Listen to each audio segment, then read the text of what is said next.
Daddy, you got married? Yo, why is it so fucking funny, dickwad? What, to like a woman? Fuck you, bro. Fuck you! All right, what about you, Trash Mouth? You married? There's no way Richard's married. No, I got married. Richard, I don't believe it. When? Did I hear this? No. Oh, you know I got married? No. Yeah, no, me and your mom are very, very happy right now. Very happy. He totally fell for it. Fuck you. She's very sweet. Sometimes she'll put her arm around me and she'll whisper to me, she'll go, Wookie. We all get it. My mom was a great big fat person. Oh, no, Hilarious. No. Hysterical.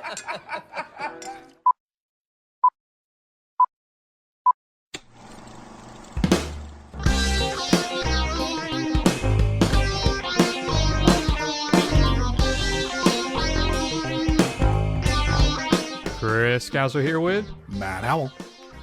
This week in the first run, Matt and I travel once more to Pandora as the Avatar franchise returns with Avatar, Fire, and Ash. This time we're introduced to a new clan, Matt, the Mangkwan, a group of raiders on the edge of survival, willing to do anything it takes to maintain their existence. Just how far, or maybe more appropriately, how long, will they go? Well, at least I can guarantee you this episode won't be over 3 hours, that's for sure. We'll be lucky to break 30 minutes. Avatar, Matt, is back. I know you've been really looking forward to this, especially when it came in at that 3 hour, 15-minute runtime. So let's try and make this mercifully short for you. And here's a clip, okay? What do you say? Sound like a plan? Sounds like a plan. I was vamping because I couldn't find my soundboard fast enough. Fair enough. That sounds like a fun weekend, but that's not what you really want. What do I want? What you've never had. An equal. You want to spread your fire across the world. Yeah. I'll give you guns. I'll give you comms. RPGs. Well, that's strong magic. Command from a distance. Strike like lightning. The clans, as far as you can fly, they'll bow down before Burrow.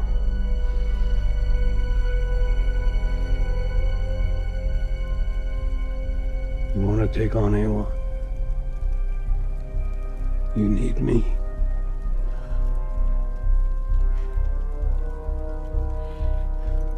I see you.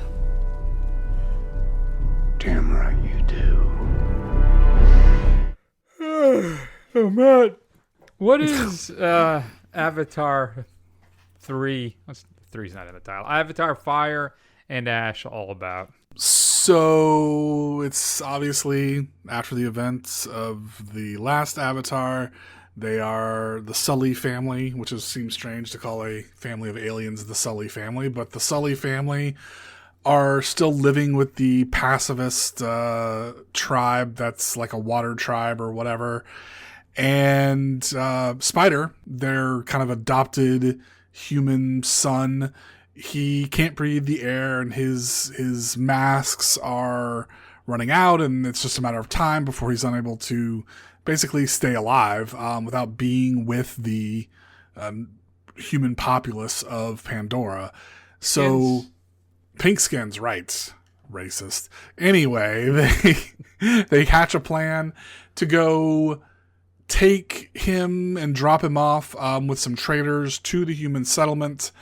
And during the flight, they are attacked by a bunch of air pirates that call themselves the Ash Clan or Mangkwan or something like that. I don't know. And essentially, they fight. They're what do you call it? They're like pirates of Pandora. Mm-hmm. And they decide they want to get some of them sweet human weapons, get some guns, and start taking it to the rest of the Pandoran clans. And they team up with the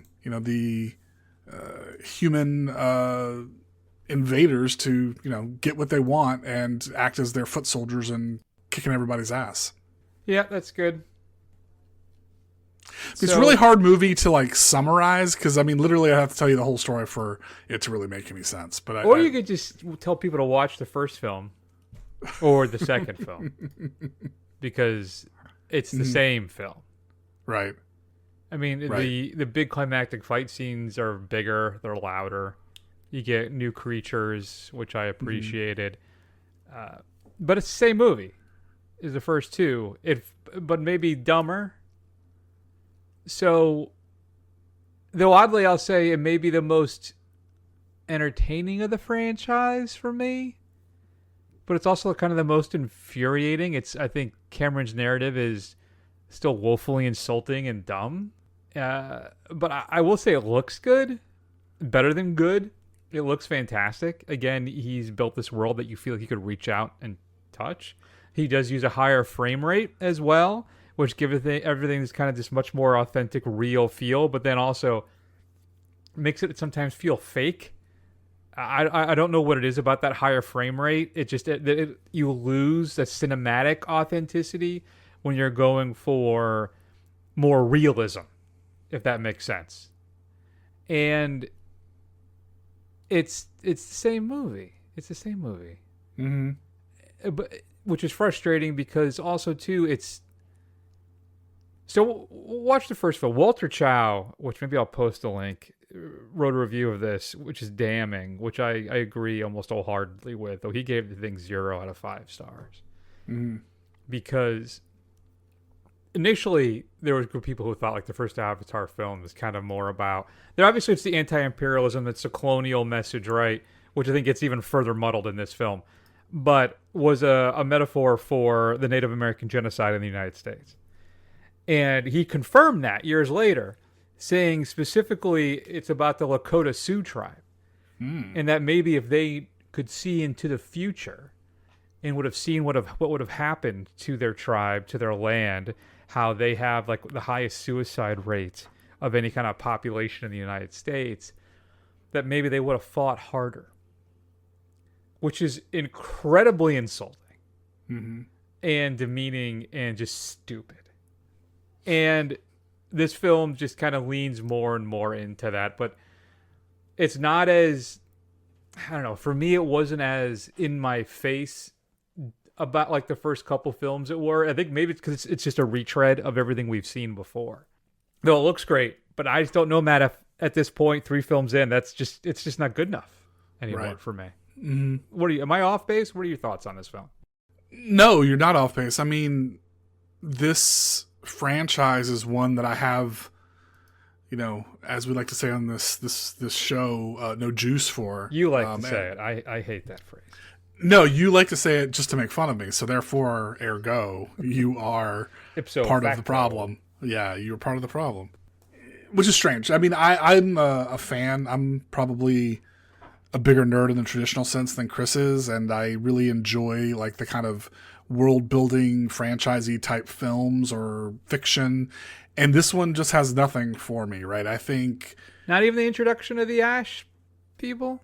I mean, I guess it's cool that Una Chaplin's getting work. I'm happy for her on that, I'm glad she got hopefully a decent payday on this, right? And otherwise, I mean, it's like you said, more of the same, right? I mean, these new Ash people are, a little more feral. They're a little more violent. They're a little more, downtrodden from the hardships they've had to endure, and that's fine, I guess. But all of this is incredibly stupid. I mean, it's all just, boring.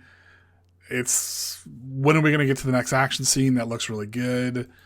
I've never really liked any of these films. I've never thought any of them were particularly great. And I don't think this one's getting any better. And I can't believe we got 2 more of these damn things that we still got to make it through before we possibly get something else from Mr. James Cameron. That's part of the frustration, right? I mean, the guy was, I don't know if I say genius, but a master storyteller. It was really great at making adventurous, fun, entertaining movies. And we're stuck just in this, we're like a truck stuck in the mud, just spinning our wheels now at this point. Advancing the technology, I guess, sure. And that's one of the most interesting things, too, is how like he's able to keep getting the backing for these things financially, because the studios are excited for what technological advances he's going to come up with next that then they can leverage for future films as well across the industry. But this budget thing had $350 to $400 million for this film. Now, supposedly over the weekend, it made $347. I believe it's the lowest intake for any of the films. And that 347, obviously that's going to be global. That's not a domestic return. Right. But from what I understand, the response to this one has been a little ho-hum. Critically as well as financially. So maybe, hopefully, this will be it. We still have a bad script. Still have poor dialogue delivery. We have just cliched stuff about how, Saldana's mom's character in the film is rejecting the pink skin. Again, if we need to get back into the whole racist part of this entire franchise. But then she has a redemption arc where she first rejects Spider and then comes to accept him as part of the family. Like all this stuff. And it's just, I don't know. It's just it's frustrating. And in the fact that it's 3 hours and 15 minutes long. I was proud of myself, but I made it through without having any urges to go to the bathroom. I thought I was going to be doomed. But I think a big part of it is, no longer drinking, getting one of those, those super gulps of soda into the theater anymore. I think that's what does you in, right? So avoiding that has been good for me. But really, would you have missed anything if you had gotten up and left? Nah, I guess not. No, no. I mean, they telegraph when all of the action scenes are coming, so as long as you didn't get up to one of those, you would have been fine. Matt, let me ask you. So there's a scene in the movie where there's a council of whales.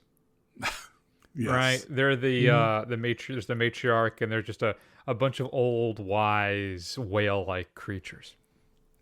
And they have to decide, are they going to help the Na'vi and the Medakina clans to fight off the Airwalkers and the Ash people? They have a council, and they all think about it. The matriarch and some of the ones, they have, Matt, how did this happen? They have piercings and ceremonial robes without opposable thumbs. They have fins. How did that happen? They have tattoos. Yeah, I have no idea. I don't know. I guess there's some unseen race that is helping them out, giving them piercings and tattoos and making their ceremonial robes. Yeah, I guess that's the only thing that makes sense. They have some relationship with some group. All right. Because I spent 20 minutes in my head trying to figure out how that happened. Yeah. So, all right. One other little bit of tidbit too that I love. There's somebody online that posted online, I saw it on Blue Sky, that in Portugal, they watched the film in Portugal, as I know somebody who did, who confirmed that the entire film, the subtitles are in papyrus. In papyrus? Yes. The font? Yes, the font for the subtitles, if you were to watch the entire film in Portuguese or Italian or whatever, they watch it in Portugal, and the Portuguese subtitles were all in papyrus. Amazing. Whenever it shows up, that SNL sketch jumps into my mind. That it is still insane to me that he's just going with papyrus for this thing. But do you imagine reading this, the subtitles throughout this 3 hour, 15-minute film, and it's papyrus the whole time? At least it wasn't like Comic Sans or something, right? I guess. The Wingdings probably would have been a better experience. Matt, so last time we gave Way of Water, I gave it a B-. I have never taken drugs in my life, but something must have been up there. Yeah. You gave it a C+.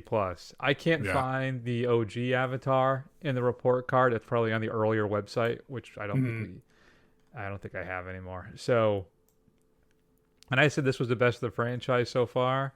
I think maybe, I don't know. The action and the science fiction, the special effects, all that stuff, I think, again, is another leap forward.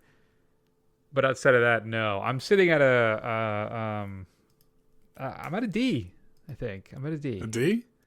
I was at a C minus, then I was at a D plus. Now, the more I think about it, the more I'm dropping it. I don't know. Where are you? Yeah, I think probably a D plus, I think is where I'm at. It's hard to get strong emotions about this film at all. Like, it's hard for me to even muster up any hate for it. It's just a worthless exercise of time wasting. I guess that's good enough for me to get mad at. I wasted 4 hours of my time. Yeah. So that's really bothersome. But, so he's got 2 more of these things scheduled to come out, right? Tentatively they're going to release in 2029 and 2031. However, I think apparently James Cameron is also ready to take a break from Avatar. Of course, this is just him talking. It's much like Quentin Tarantino. But he's talked about releasing a new Terminator film, minus Arnie, right? Minus Linda Hamilton. And he's also talked about, he bought the rights to this book called The Devils by a guy named Joe Abercrombie. It's a fantasy book, and it's pretty good and wild out there. So I'm hoping he makes either one of those before we get another Avatar film. How old is Jimmy now, though? He's got to be up there. Though Stephen Lang is like 72, 73, which I did not know. Mm-hmm. But how old is he? 71. Yeah. Wow. All right. Well, all right. Well, yeah. 2009, that first Avatar film came out. And then... Yeah, I mean, there was a quote from Zoe Saldana said she was 28 when the first one came out, and she'll be 53 by the time the last one comes out. Matt, okay. I think I'm good. If you had a chance to see anything else, you good? I don't want to. I'm good. Avatar Fire and Ash is currently in theaters. I did not see it in Dolby 3D. The timings of it, with everything I have going on right now, I wasn't able to work it out. I did still see it in Dolby, but I did not see the Dolby 3D. Mm-hmm. What about you? Did you catch that or no? No, I did not get it. I wear glasses. It's hard for me to watch, 3D movies. Fair enough. If you had a chance to see it, it's currently in theaters. Feedback at thefirstrun.com. We'd love to hear from you. Matt, next week on The Big Show, I don't know what I want to do. Okay. So if you look at the calendar right now, I have The Secret Agent, Marty Supreme, and Anaconda all listed there as options. Wow. Park Chan-wook's new film, No Other Choice, is going to hit here the first week of January, I believe, the first full week. So we'll definitely be doing that then. We're going to have to plot out, too, because we can't do our best ofs until we see everything. We have to see how deep in the 2026 we have to go to catch up with some of this stuff. Sure. There's something else coming out this upcoming week, though, that I don't want to see as well. Here's the thing. I don't want to do Marty Supreme because I can't stand Kevin O'Leary. Okay. The guy makes me queasy, and he's in the film, though it's supposed to be pretty good. So if you want to see it, I can talk myself into it. Then it's probably going to be an Oscar contender too, so we have to keep that in mind. And then there's Anaconda, which is a remake, reboot, sequel, I don't know, but with Jack Black and Paul Rudd. Mm-hmm. I got The Secret Agent here, but it'll be down to 2 showings, I think, by this weekend, but I'm definitely going to see that before award season. It's getting a lot of buzz. So, what are you thinking for next week? Do you want to do, it's a Safdie Brothers, Marty Supreme? Do you want to do Anaconda? Do you want to do what? I just started seeing ads for Marty Supreme. I don't really know what it's about. I don't know. I mean... You can think about it for a couple days. Get through the holiday. Yeah. I mean, maybe, I don't know. I don't know. I mean, I would want to see Anaconda if I'm sure it's going to be funny. I just don't know if it's going to be funny. Well, yeah, I don't know. That Death of a Unicorn film is dreadful. Mm. And let me see who's involved in Anaconda. 2025 film. Tom Gormican. It's a meta reboot. Written and directed by Tom Gormican. I apologize, Tom. I'm unfamiliar with your oeuvre. Steve Zahn is in this. Thandi Newton as well. Danielle Melchior. Ione Skye is in it. Ione Skye is in it. Wow. So, I don't know. I guess we can just think about it. We'll think about it, guys. Then we'll let you know. We'll let you know. All right, that'll be that. I think I've dragged this out long enough. Ooh, no, this will be under 20 minutes by the time I'm done editing, I think. But that's fine. In the meantime, I hope everybody had a good holiday. I believe Hanukkah's wrapped as of today. Okay. Christmas is coming the day before the show drops. Maybe I'll drop it early as a gift. Who knows?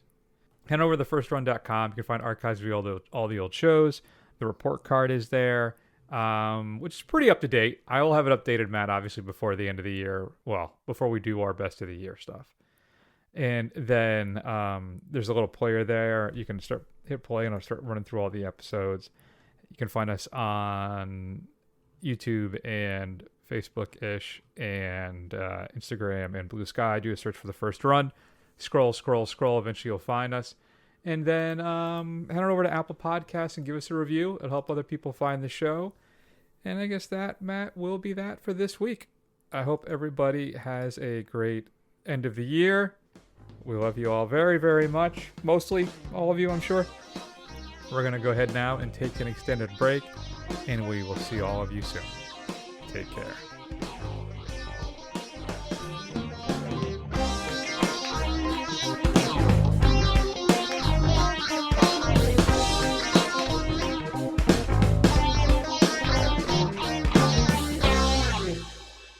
This is why we're here. Unobtainium.